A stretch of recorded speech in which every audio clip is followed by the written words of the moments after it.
السلام علیکم جی. اس وقت میڈیا کے محاذ کا بھی جائزہ لینا بہت ضروری ہے، اور میڈیا کے محاذ کے اوپر جس طرح کے حملہ آور ہو رہی ہیں یا حملہ آوریاں ہو رہی ہیں، میرا خیال ہے کہ اس میں سے جو ریئل پرسپیکٹیو ہے میرے نقطہ نظر کے مطابق وہ آپ کی خدمت میں پیش کرنا چاہیے. اور میں کوئی حرف آخر نہیں ہوں، میں غلط بھی ہو سکتا ہوں، اور اگر آپ شستہ طریقے سے ہماری غلطی کی نشاندہی کریں، گالیاں نہ بکیں یا اس کے اندر کسی بھی طرح کے مذہبی حوالے نہ دیں اور ایک دوسرے کے اوپر نہ کریں، تو ہم آپ کا کومنٹ بھی آنر کرتے ہیں، ڈیلیٹ کرتے ہیں. مطلب انسانوں کی طرح بھی گفتگو ہو سکتی.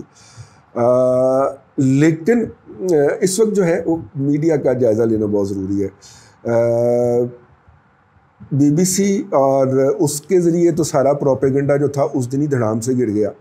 جس دن دوسرے دن بی بی سی کی نمائندہ جو تھی وہ کابل کے دورے پہ نکلی اور اس نے وہاں پہ جا کے کہا کہ جی میں گئی ہوں، مجھے تو کسی نے کوئی نہیں روکا، مجھے کچھ نہیں کہا، بلکہ طالبان جو تھے وہ وہاں پہ صرف ان گاڑیوں کو چیک کر رہے تھے جن کے اندر طالبان بیٹھے ہوئے تھے. ٹھیک ہے، یہ خبر دبا دی گئی. بی بی سی کی کورسپونڈنٹ نے پورا دن شہر میں گزار کے خبر فائل کی، اور ساتھ میں اس نے پھر بیپر بھی دیا. اس نے کہا جی وہ ہمیں تو انہوں نے کچھ نہیں کہا، ہمیں دیکھتے تھے اور ہم وہاں سے گزر جاتے تھے. اس نے صرف وہ پہنا ہوا تھا، وہ کیا کہتے ہیں اس کو، وہ کیا کہتے ہیں، سکارف پہنا ہوا تھا، اور وہ جو چوگاسا ہوتا ہے وہ پہنا ہوا تھا، ماڈریٹ فارم آف برقع یا پردہ کہہ لیں آپ اس کو. برقع ذرا جو ہے وہ ہیوملیشن کے لیے کچھ لوگ استعمال کرتے ہیں، تو چلیں آپ اسے پردہ کہہ لیں. انہوں نے وہ کیا، حجاب کہہ لیں، حجاب کیا ہوا تھا. تو اس نے آگے یہ بھی رپورٹ کی تو باقاعدہ ماتم بچ گیا نا بہت ساری جگہوں کے اوپر. اور پھر اس کے بعد آج میں دیکھ رہا تھا کہ یہ خبر گھمائی جا رہی تھی کہ اب انہوں نے گھروں کی تلاشی لینی شروع کر دی ہے. اچھا جی یہ بات کس نے کہی ہے؟ جب آپ اس کی تحقیق میں جاتے ہیں، اچھا یہ بات کس نے کہی؟ یہ یورپین یونین کے ایک بندے نے کہی ہے، یورپین کمیشن کے ایک آدمی نے اپنی رپورٹ کے اندر سبمٹ کیا. اچھا جی، اچھا وہ رپورٹ اس نے کہاں پہ بیٹھ کے کی ہے؟ وہ اسے اپنے ملک میں اسکینڈینیویا کے وہ سویڈن ڈنمارک میں بیٹھ کے کی ہے. اچھا تو اس کا پھر سورس آف نالج کیا ہوگا؟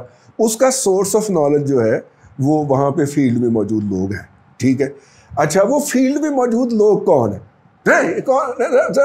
چلتے ہیں نا آگے چلتے ہیں. وہ فیلڈ میں موجود لوگ کون ہیں؟ وہ فیلڈ میں موجود لوگ، جیسے کہ میں اپنے پچھلے ویلاگ میں عرض کر چکا ہوں کہ وہ زیادہ تر نان طالبان یا اینٹی طالبان یا اس نئے سسٹم کے بینیفیشری ہیں. اور اب وہ کیا چاہتے ہیں؟ اب وہ چاہتے ہیں کہ کوئی آئے اور ہمیں پکڑ کے لے جائے یہاں سے، یا ہمیں کوئی ہاتھ پکڑائے تو ہم اس کا ہاتھ پکڑ کے تو وہاں پہ چلے جائیں.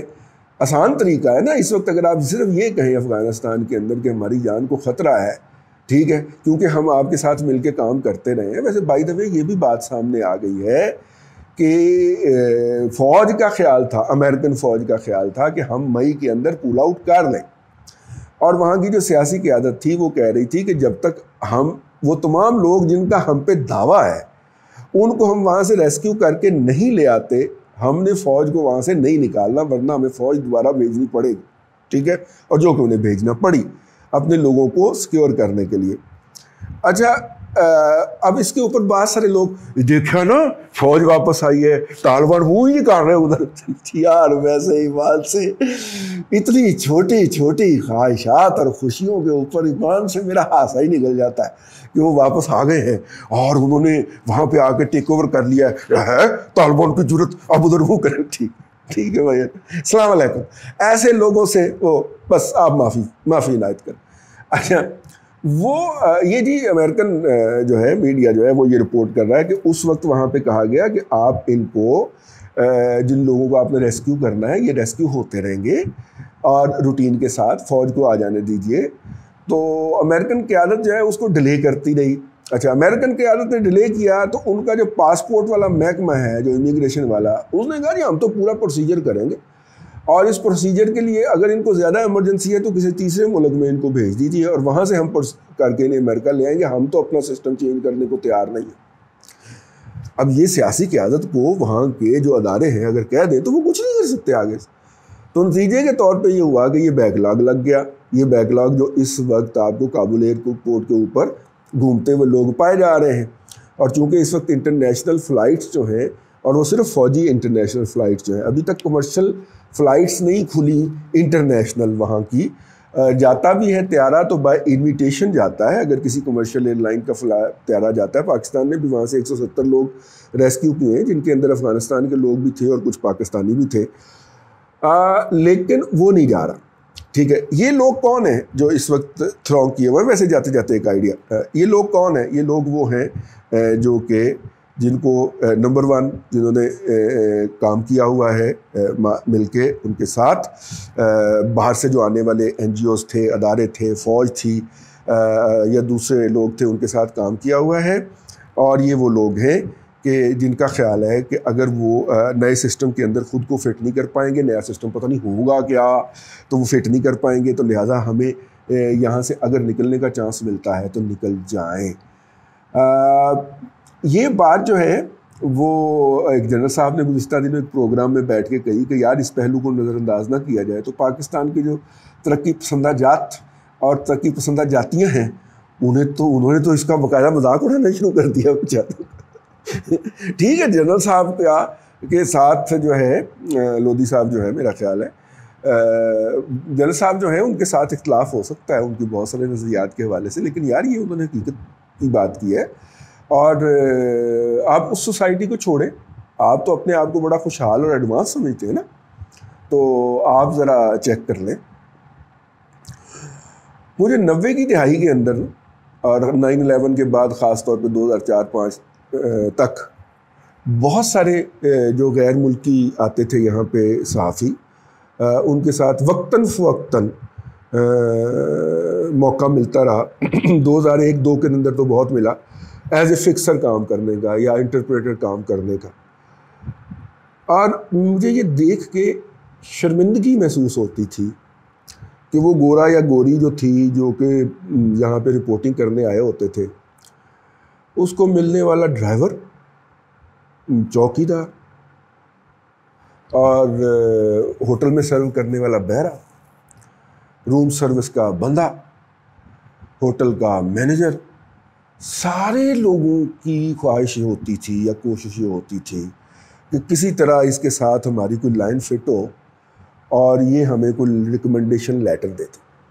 یہی بات جو تھی, اور مجھے دکھ ہوتا تھا کہ یار یہ لوگ کیوں اتنے گھٹیا لیول پہ اتر آتے ہیں, یار یہ کیوں اتنے زندیق اور ذلیل لیول کے اوپر اتر آتے ہیں.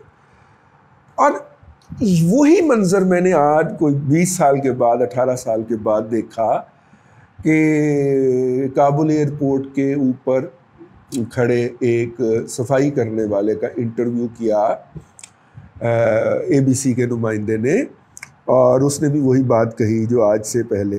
تو یہ ایک کامن فنامنا ہے کہ یہاں پہ جو کہ لوگ جو ہے وہ نارملی کرتے ہیں.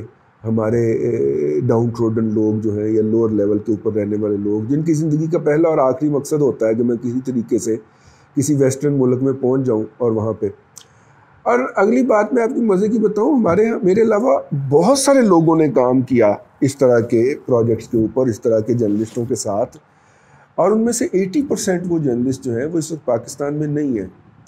مطلب اس وقت پوری دنیا کا میڈیا آیا ہے نا, جو ڈنمارک کا, سویڈن کا, جرمنی کا, فرانس کا, وہ ان کے ساتھ ایز اے انٹرپریٹر منسلک ہوئے, اور انہوں نے بھی یہی کام کیا کہ بازی مینو سانو بھی نیا چل نال وے باؤ سونی گڈی والے. وہ ایک پنجابی کا پرانا گانا ہے نا, تو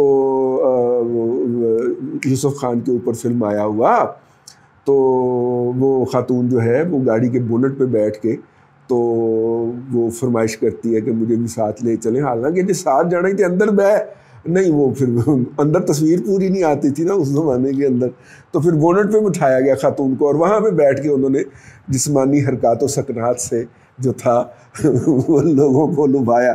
تو کہنے کا مطلب یہ ہے بات کہاں سے چلی کہاں پہ نکل گئی.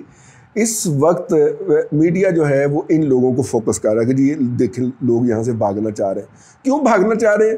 کہ یہاں پہ وہ آ گئے ہیں, جی دوسرے لوگ آ گئے ہیں, طالبان آ گئے ہیں. اور یہ کیوں بھاگنا چاہ رہے ہیں؟ کہ جو وہ بڑے ظالم ہوتے ہیں. پچھلی دفعہ انہوں نے بڑا ظلم کیا تھا, اور اس دفعہ بھی خدشہ ہے کہ بہت ظلم کریں گے. یہ بالکل وہی مائنڈ سیٹ ہے کہ بغیر کسی اچیومنٹ کے نوبل پرائز نے اپنی تاریخ بدلی. بغیر کسی اچیومنٹ کے ملالہ یوسفزئی کو نوبل پرائز دیا گیا. اچیومنٹ نہیں ہے کوئی, پوٹینشل ہے کہ جی وہ بڑی ہو کے نا تو ایجوکیشن کے محاذ کے اوپر بہت بڑا کردار ادا کرے گی. آپ لابنگ کا اور مافیا کے طرز فکر کا اور طرز انداز کا ملاحظہ کریں. تو لہٰذا آپ تسلیم کر لیجئے کہ یہ جو یہاں پہ نئے رجیم آئی ہے یہ تاریخ بدلی گئی. انہوں نے اپنا معیار بدل دیا ان کو نوبل پرائز دینے کے لیے. مجھے کوئی اختلاف نہیں ہے, نوبل کی کمیٹی نے ڈیسائیڈ کیا, لوگوں نے نام ریکمینڈ کیا, لیکن جس بات کے اوپر دیا گیا وہ ممکنات میں سے تھا. حالانکہ اس سے پہلے اور اس کے بعد سارے نوبل پرائز اچیومنٹ پہ دیے گئے, لینگویج کے اوپر کہ جناب یہ ان کا کام ہے, یہ انہوں نے اتنا بڑا کام کیا, ناول لکھا جو کہ یہ ہو گیا, یہ جناب کیمسٹری کے اوپر نوبل پرائز, یہ انہوں نے نیا مالیکیول دریافت کیا, مطلب یہ سارے کچھ اچیومنٹس کے اوپر تھا. یہ بات نوٹ کرنے والی ہے. تکلیف تو ہوگی بہت سارے لوگوں کو, لیکن حقیقت بیان کر دینی چاہیے. اور یہ بات میری نہیں ہے, ٹھیک ہے, یہ جو میں نے ابھی عرض کی ہے یہ جناب وجاہت مسعود صاحب کی بات ہے. اور جس دن یہ نوبل پرائز اناؤنس ہوا تھا اس دن میں اور وہ ایک پروگرام میں اکٹھے تھے, میں میزبان تھا, وہ مہمان تھے, اور انہوں نے بہت اسٹرانگلی ریئیکٹ کیا تھا. میں نے تو یہ بڑے نرم الفاظ کے اندر آپ کو عرض کیا ہے, تو اس لیے اسے مولوی کی بات نہ سمجھی جائے, یہ ماڈریٹ کی بات ہے بھائی. تو خیر, اب اسی اصول کے اوپر کہ چونکہ امکان ہے کہ طالبان بہت ظلم کریں گے تو لہٰذا یہ بڑے مظلوم ہو گئے, وہ لہٰذا مظلوم ہو گئے تو ان کی مدد کرنا بہت ضروری ہے. یار خدا کا خوف کرے, آپ بیسک نیچرل پرنسپل ہی بدل دیتے. انشاءاللہ اللہ یہ دن دکھائے آپ کو اور یہ قائم رکھے کہ اگر وہ حرکات فرمائیں گے کچھ تو یہ لوگ نہیں بولیں گے, اس وقت بھی یہ بوجھ خاکسار ہی اٹھائے گا. ٹھیک ہے, ہاں, اس وقت بھی ان کے اوپر تنقید کرنے کا بوجھ جو ہے یا ان کی گوشمالی کرنے کا جو ہوگا وہ خاکسار ہی اٹھائے گا, بے فکر ہو جائے. لیکن یار انہیں پہلے کچھ کرنے تو دینا, کوئی غلط کرنے تو دینا. اب تک وہ بہت احتیاط سے چل رہے ہیں, تو دیکھا جائے, ان کو موقع دیا جائے. ٹھیک ہے, اور اگر انہیں موقع نہیں دینا تھا تو پھر وہ لوگ قائم رہتے جو ان کے وہاں پہ موجود تھے پہلے, تاکہ وہ لوگ نہ آ سکتے. تو اب وہ لوگ آ گئے ہیں اس کے اندر جو ہے. اچھا, پھر اس کے بعد جو ہے میڈیا کیا کر رہا ہے, انڈین میڈیا کو تو مائنس کرتے ہیں, ان بیچاروں کا تو دکھ ہی الگ ہے. وہ کیا کریں, اب آپ کے ذکر کے بغیر کوئی ویڈیو مکمل نہیں ہوتی نا جی, کیونکہ مجھے ہنسی بہت آتی ہے آپ کے میڈیا کی کوریج پڑھ کے نا. بیچارہ ویون جو ہے نا, وہ لٹرلی جناب ہمارے ہاں کیا محرم تھا بادشاہ, جو آپ کے ہاں محرم, اور ہمارا محرم تو ختم ہو گیا جی کل 10 محرم کے بعد, آپ کا محرم تو تاحال جاری ہے. ٹھیک ہے, اتنا نہ کریں, تھوڑا سا ہاتھ ہلکا کریں. آپ کو میں عرض کروں, آپ کے ساتھ سب سے بہترین تجارتی تعلقات ہونے ہیں ان کے. ٹھیک ہے, ہم نے کچھ نہیں حاصل کر پانا ماں سوائے لانتوں کے اس پورے ایشو میں سے, یا یہ کہ جناب یہ ہم نے کیا ہے, اس کے علاوہ ہم نے کچھ نہیں حاصل کرنا اہل پاکستان نے, کیونکہ اہل پاکستان کے اوپر جو لوگ مسلط ہیں ان کا ویژن ہی اتنا ہے. ٹھیک ہے, سنتیا جی کو اسلام آباد میں آ کے انڈین جسوس چھیڑ کے چلا جائے.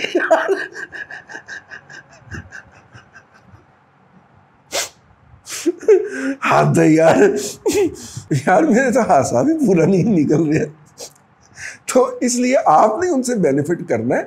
اتنی تلخیاں نہ بڑھائیے حضور کہ کل کو ان کے ساتھ جو تھی وہ ٹریڈ کرنے میں آپ کو مسائل کا سامنا ہو, اور آپ اپنے لوگوں کے مائنڈ اس طرح کے بنا چکے ہوں کہ پھر جب وہ لینڈ کریں تو وہاں پہ لوگ جو ہے وہ جھوک در جھوک ایئرپورٹ کے اوپر حملہ کر دیں کہ آپ ان کو کیسے ریسیو کر رہے ہیں, کیونکہ آپ ان کے ذہنوں کو ٹھونس چکے ہوں گے نا.